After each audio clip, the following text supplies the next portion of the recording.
Poland has thrown a spanner in the works for its Prime Minister Donald Tusk by electing a president who has a completely different political stance on key issues.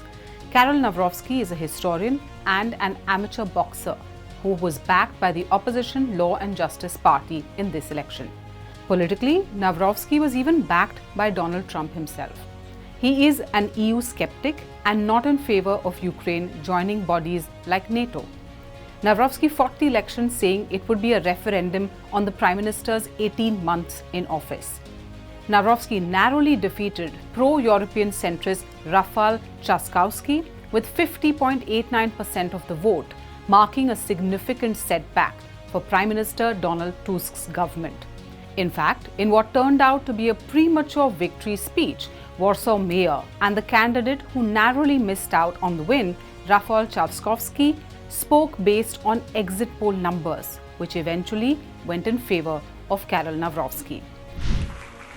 We won. Tusk has been in power for just 18 months and runs a centrist government. His coalition is already a rather complicated one, which has parties from the agrarian right to social democratic left.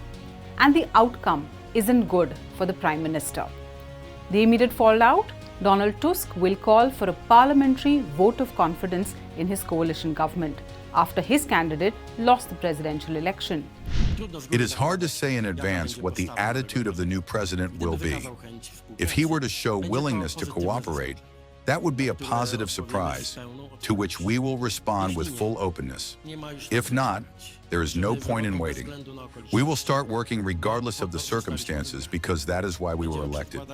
We will submit ready-made bills, but if necessary, we will govern and make decisions even when the president is trying to block good changes. We already have experience. Now, in Poland's political and executive structure, the president is largely seen as a ceremonial role. But what the president can do is use his veto power to block bills passed by parliament. That's what the outgoing president Andrzej Duda did. Nawrocki is expected to follow in his footsteps. Of course, parliament can reverse that veto, but only by a majority of 60%. And Prime Minister Donald Tusk doesn't have anywhere close to those numbers in the legislature.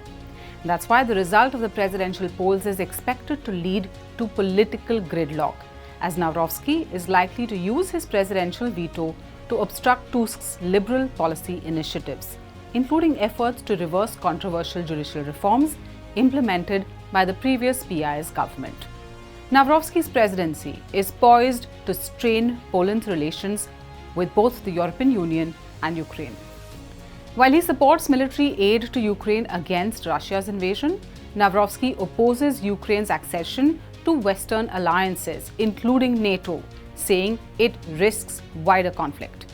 Nawrocki's Eurosceptic rhetoric and emphasis on national sovereignty resonate with like-minded leaders in Central Europe, including Hungary's Viktor Orban, potentially weakening Poland's influence in the EU and complicating foreign policy.